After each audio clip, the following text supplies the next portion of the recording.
Hello and welcome back তোমাদের সবাইকে Deepa's blog and মেকআপের আরও একটা নতুন ভিডিওতে। আমি দীপা ক্যানিং থেকে বলছি। তো তোমাদের কেমন লাগছে ভিডিও তোমরা কিন্তু কমেন্টে জানাচ্ছ না, যেটা আমি সব সময় বলে থাকি। আর দেখো, এ বাড়িতে এসেও আমার কাজের কোনো ছুটি নেই। আমরা সাধারণত কি দেখি বলো তো, যে মেয়েরা বিয়ের আগে মেয়েরা বাপের বাড়ি যেতে কিছুই করে না। এটা একদম স্বাভাবিক আর ধ্রুব সত্যি কথা। যারা মনে করে যে মিথ্যা কথা বলে, একদমই মিথ্যা কথা না এটা। মেয়েরা বাবা মায়ের কাছে একরকম থাকে, শ্বশুরবাড়িতে এসে আর এক রকম থাকে। আর সেই পরিবর্তনটা সবার জীবনেই কম বেশি আসে আসে অবশ্যই আসে। যারা বলে যে না আসে না, সেটা লোক দেখানো বলে আমি মনে করি। কারণ সামান্য কিছু পরিবর্তন তো হবেই। তো আবার অনেকে কী বলতো, বাপের বাড়িতেও অনেক কিছু করে। যেমন তোমার বিয়ের আগে যাদের ধরো মায়েরা বাড়িতে থাকে না, বাবারা বাড়িতে থাকে না, তারা ছোটোর থেকেই সব কিছু করে। তো আমার যেহেতু মা বৈষ্ণব, তো আমি মাছ আর মাংসের ডিপার্টমেন্টে আমার, এটা তোমরা সবাই জানো। আর বিয়ের আগেও তাই সানডে আর স্যাটারডে আমি ঘরে মাছ নালে চিকেন, দুটোর মধ্যে যে কোনো একটা করতাম।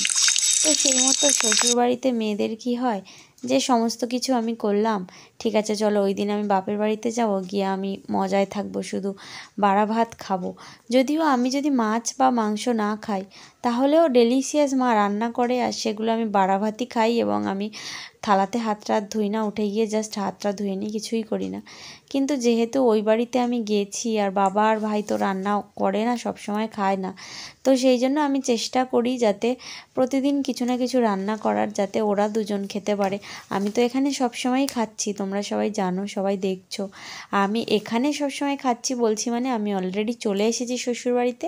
আর এখানেই আমি এখন, ঘড়িতে বাজে সকাল 11টা 5। আমার শাশুড়ি মা যেহেতু বাড়িতে নেই, হাজব্যান্ডকে সব কিছু গুছিয়ে মোটামুটি আমার দুপুরের সবার জন্য রান্নাবান্না সব কমপ্লিট। শুধু আমার বাকি আছে ভাতটা, ওটা আমি এই যে ভিডিওর কাজ টাজগুলো করে নিই। আমার সোনা এখন লাথি মারছে দাম দাম করে আমার পাশে শুয়ে শুয়ে আমার গায়ে। তো তারপরে নিচে যাব, তো সেই জন্য বললাম।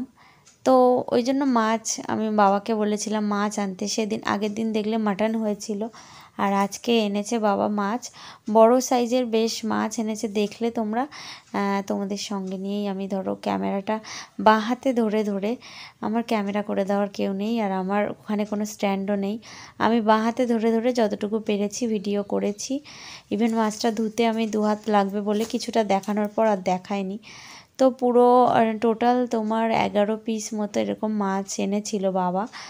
আর যেহেতু তোমার অনেকটা মাছের জন্য অনেকটা তেল একেবারেই মাকে বলেছিলাম দিয়ে দিতে। আর মাথাটা সাইড করে একটু দিলাম, কারণ মাথাটা ভাজতে অনেকটাই টাইম লাগে, আর মাথাটা যদি রেখে দিই তাহলে অনেকক্ষণ টাইম লেগে যাবে। তো ওদিকে মাকে বলেছিলাম আলু সেদ্ধ করে রাখতে। আর এত তাড়াতাড়ির একটাই কারণ, সেটা হলো বাবার প্রোগ্রাম ছিল, বাবা বেরিয়ে যাবে সকাল সকাল, সেই জন্য। আর তোমাদের দাদাও বেরিয়ে যাবে, ওরও মাছ তরকারি আজকে দেব। ও যে কদিন আমি ওখানে ছিলাম, সকালে ওর খাবার মা তৈরি করে দিয়ে দিত। আমি দেখো আমার ছুটির চিন্তা করছি। আমার তো তাও ছুটি আছে বলো, যেদিন মাছ রান্না করব না সেদিন আমি রান্না করলাম না, বা আমি বাড়িতে যেদিন রান্না করতে ভালো লাগলো না, শাশুড়ি মাকে বলে দিলাম রান্না করব না। কিন্তু দেখো আমার মা, আমার শাশুড়ি মা, এদের তো কোনো ছুটিই নেই। মা ধরো আমি রান্না করি বলে মার কিছু করতে হয় না, কিন্তু আমি যদি না করি তো মাকে করতে হবে। আর মায়ের কুকুর, বিড়াল, হাঁস, মুরগি এসবের দায়িত্ব তো মারই, এগুলো তো আর আমার নেই। তো মেয়েদের দায়িত্বর আর শেষ নেই, যদি কেউ দায়িত্ব নিতে চায়। আর যদি কেউ দায়িত্ব নিতে না চায় সেটা আলাদা কথা। কিন্তু মেয়েদের জীবনটাই এরকমভাবেই চলতে হবে। শোনা আস্তে। তো তোমাদের সঙ্গে কথা বলতে বলতে দেখো আমার রান্নার কিন্তু অনেকটাই হয়ে গেছে। আর ওদিকে মাছগুলোকে ভালোভাবে ভেজে নিয়েছি। আর বাবাকে 1 পিস, ভাইকে 1 পিস ভাজা মাছ রেখেছিলাম ওদের জন্য। আর তোমাদের দাদার জন্য 1 পিস বড় দাগা দিয়েছিলাম ঝোলে। আর রাতের জন্যও ছিল। তরকারিটা আসলে একবারেই করে নিয়েছিলাম দুবেলার, বুঝলে। আর মাছের যে ডিমটা ছিল, ওটাতে মা কিছু পুঁই শাক আর ডাঁটা আর আলু বেগুন এই সমস্ত দিয়ে ওটার একটা চচ্চড়ি করেছিলাম মাছের ডিম দিয়ে, যেটা তোমাদের সঙ্গে শেয়ার করা হয়নি কারণ ওটা পরের দিকে করেছিলাম। মানে আমি খেয়ে নিয়ে সোনার গাটা মুছিয়ে দিয়ে ওকে খাইয়ে দিয়ে, সোনা আমাকে একটু ভিডিওটা এডিট করতে দাও, তারপরে দাঁড়াও ওকে। তোর ফোনটা কই রে, তোর ফোনটা কই বাবা? ওর ফোনটা ওর কাছে দিয়ে দিই, তাহলে ও খেলবে, আমি একটু নিশ্চিন্তে ভিডিও এডিট করতে পারবো। এই তো পেয়েছি, এই নাও ধরো। তো এখানটায় লাল লাল করে, আর মা কি বলো তো, আমার না ওখানে মশলার কৌটোগুলো ছিল, এবার মশলার কৌটোগুলো আমি চলে এলে না কেউ রান্নাই করে না, আর শুধু শুধু নষ্ট হয়। ওই জন্য মাকে বলেছি মশলা তুমি এসে আমার ওখানে ঢেলে ঢেলে দেবে, কৌটোতে ঢালতে হবে না। তো এখানটায় মাছের তরকারিতে দেখো একটু গরম মশলা দিয়ে দিলাম, আর পাতলা ঝোল করেছি কারণ এই সমস্ত মাছের কারি খেতেও ভালো লাগে, আর দেখবে মাঝে মাঝে পাতলা ঝোলও ভালো লাগে। বাবার তরকারি দেওয়ার চক্করে বাঁ হাতটা কখন নিচে নেমে গেছে কিছু দেখাই যাচ্ছে না। তো এরকমভাবেই চলতে থাকুক, এরকমভাবেই করি আমি ভিডিও। দেখি বড়বাবু বলেছে এবছর পুজোতে একটা ভালো দামি ফোন কিনে দেবে। আর হাঁড়িটা কেন উঠছে বলো তো, ঘুমোতে ঘুমোতে প্রায় 1টা 1:30, আর আবার এখন সকালবেলা করে উঠে আবার ওর জন্য রান্না বান্না করতে হচ্ছে। তো বাবাকে এই যে খেতে দিয়ে দিলাম, 1 পিস ভাজা মাছ দিয়েছি আর একটা বড় দাগা দিয়েছি, আর বাবা খেয়ে নিচ্ছে। আর এদিকে দেখো তোমাদের দাদারও টিফিন পুরো গুছিয়ে রেডি করে দিয়েছি। আর মায়ের না গ্যাসে রান্না করতে মার ভালো লাগে না, মার উনুনে রান্না করতেই ভালো লাগে। অনেক বুঝিয়েছি গো, অনেক বুঝিয়েছি, আর আমার দ্বারা সম্ভব না, যা পারে করুক। তো ওখানেই রান্না করছে, আর যা পারে করুক মানে উনুনে রান্না করাটা কোনো খারাপ কাজ না, কিন্তু উনি অতটাও সুস্থ মানুষ না, বয়স তো দিন দিন বাড়ছে, বলো 3 জনের রান্না কোনো দরকার আছে বলো? বাগান থেকে কাঠ এনে এনে দেখো ওই বস্তাতে পরপর সাজিয়েছে।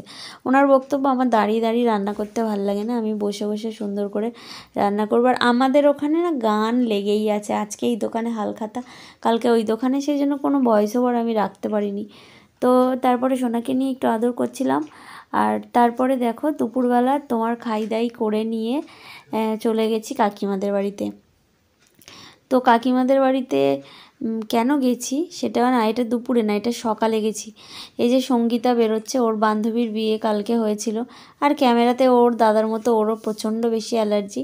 তো তার বিদায় আছে, ওই জন্য ও যাচ্ছে একটু রেডি হয়ে বান্ধবীকে শ্বশুরবাড়ির জন্য বিদায় করতে।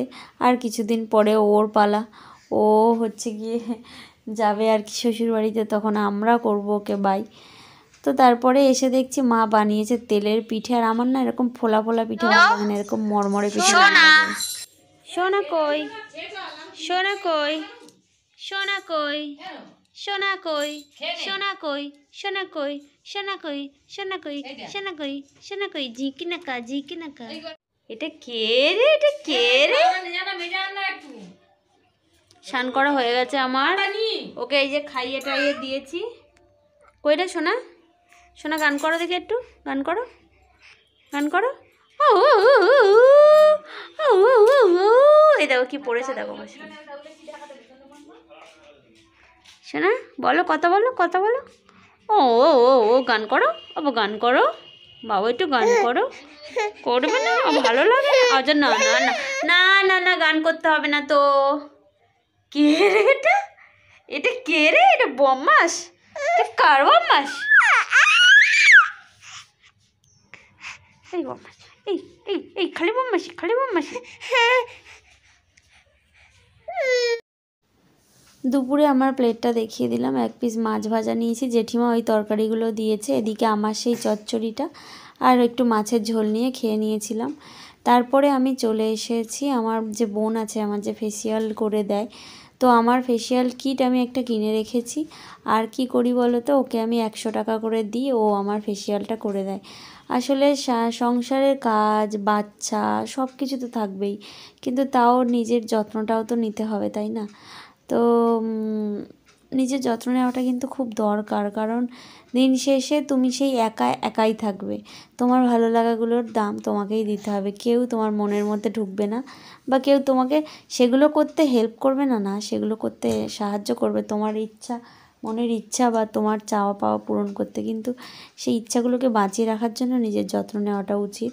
কারণ যদি তোমার নিজেকে আয়নার সামনে ভালো না লাগে, নিজের সাজতে ইচ্ছা না করে, বিশেষ করে মেয়েদের, আমার যেটা হয়, যেদিন আমার ড্রেস কিনতে ভালো লাগবে না, যেদিন আমার সাজতে ইচ্ছা করবে না, যেদিন আমার ঘুরতে যেতে ইচ্ছা করবে না, সেদিন আমার জীবনের আর কোনো মানে থাকবে না। সেদিন হয়তো আমি মরেই যাব, মরে যাওয়ার টাইমে গিয়েই হয়তো সেইগুলো আমার হবে। তো এখানে সোনাকে ওর মাসির কাছে শুইয়ে দিয়েছি। সঙ্গীতা তো ক্যামেরাতে মুখ দেখাবেই না। আর এদিকে আমি এই যে পা তুলে বসে আছি, কারণ আমি বলেছি সোনা তুই আমার ঘরের মধ্যেই কর ফেসিয়ালটা, কারণ বাইরে গেলে সোনা কাঁদবে আমাকে দেখতে না পেলে। তো ওই জন্য ওখানেই বসে আছি আমি। আবার অনেকে কমেন্ট করো না যে বাচ্চার মুখের কাছে পা দিয়ে আছো, ক্যামেরাতে ওরম লাগছে। আমার পা ছিল সম্পূর্ণ ওর মাথা থেকে অনেকটা দূর। তো দেখো ফেসিয়াল করার পর এই যে মুখের অবস্থা। ফেসিয়াল করলে যে মুখ খুব সাদা হয়ে যাবে, ফর্সা হয়ে যাবে, সেরমটা হয় না। যারা করো তারা জানো ফেসিয়াল করলে স্কিনটা ভালো থাকে। যদিও এসব ব্যাপারে আমি একদমই অজ্ঞ ছিলাম। দিয়া আছে আমার খুব কাছের একজন, তো ওই আমাকে সাজেস্ট করে, ওই আমাকে সবসময় বলে ফেসিয়ালটা করবি করবি বলতো আগে। তো ওর দৌলতেই আমার ওই এটা কেনা, আর ওর কাছে আমি প্রথম ফার্স্ট ফেসিয়াল করেছিলাম। তো সেই জন্য ফেসিয়ালটা করি আর কি। আর ওই বাড়িতে আজকে লাস্ট দিন, তো ওই জন্য ভালো লাগছে না, মন খারাপ লাগছে। যতই যাই হোক তাও যেন বাপের বাড়িটা না, বাপের বাড়ি একটা অন্যরকম। মামার বাড়ি, বাবার বাড়ি, দাদুর বাড়ি। তো এখানটায় দেখো দিদো আর দাদুর ডেভিডের সঙ্গে ওর খেলাধুলা হচ্ছে এখন। সারাক্ষণই তো ওর খেলাধুলা চলতে আছে, আর ওকে নিয়েই সবাই থাকে। আর এটাই ওর ভালো টাইম, কোলে কোলে সবার আদরে আদরে। একটু বড় হয়ে গেলে এবার স্কুলের চাপ চলে আসবে মাথায়, তখন আবার সবসময় মামা বাড়ি যাওয়া যাবে না। আর বাবা এখন ওকে নিতে পারে কোলে, ইভেন খুব ভালোভাবে কোলে নিতে পারে। কি করছিস বাবা? তো আমি এখন এই যে ভিডিওটাকে এক্সপোর্টে বসিয়ে দিয়েই নিচে চলে যাব, গিয়ে ভাতটা বসিয়ে দেব। ভাতটা বসিয়ে এসে তারপরে আমি একটু পান্তা নিয়ে চলে আসব আজকে, কারণ আজকে একটু পান্তা খাবো ভেবেছি। তো আমার ভ্লগ কেমন লাগছে তোমরা তো কেউ জানাও না, আর কি বলবো বলো তো। তবে অনেকে অনেক আন্তরিকতার সঙ্গে অনেক ভালো ভালো কমেন্ট করো, আমার খুব ভালো লাগে। আমি শাশুড়ি মা এলেই আমি পর থেকেই আমি কমেন্টগুলো পড়তে শুরু করব। প্রত্যেকটা ভিডিওতে যা যা কমেন্ট থাকবে সবই পড়ে পড়ে তোমাদেরকে শোনাবো। পুরো ভিডিওটা দেখে দয়া করে পারলে একটা করে কমেন্ট করে সবাই। বাবু, বাবু তুমি বাড়ি যাবে কালকে? কালকের থেকে গিয়ে মার ওপরে কি করবে? তুমি কি করবে বাবু? কি করবে? কি করবে বাড়ি গিয়ে বাবু? কি করবে? সোনা কাল পোলিও খেতে যাবে নাকি? যাবে? যাবে? সোনার দিদো দেখছে চুপচাপ। সোনা কই? চাঁদ কই? আমার চাঁদ কই? কি খাচ্ছ? কি খাচ্ছ? কি খাচ্ছ? কি খাই রে?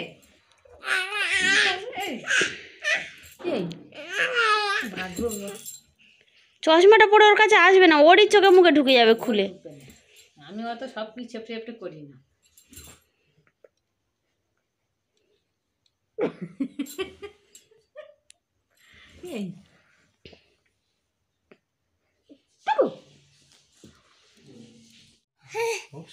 বাবু কি হচ্ছে রে বাবু?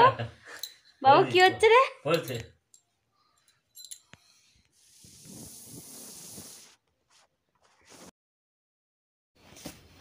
সোনা আসার আগে আমরা তখন চারজনে মিলে আমার 5 জনে মিলে একসঙ্গে আড্ডা দিতাম।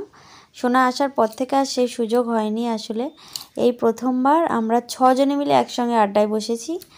তো পুরো ব্লগটা কেমন লাগলো অবশ্যই জানিও বন্ধুরা। ভালো লাগলে একটু শেয়ার করো, সবাইকে অনেক ভালো।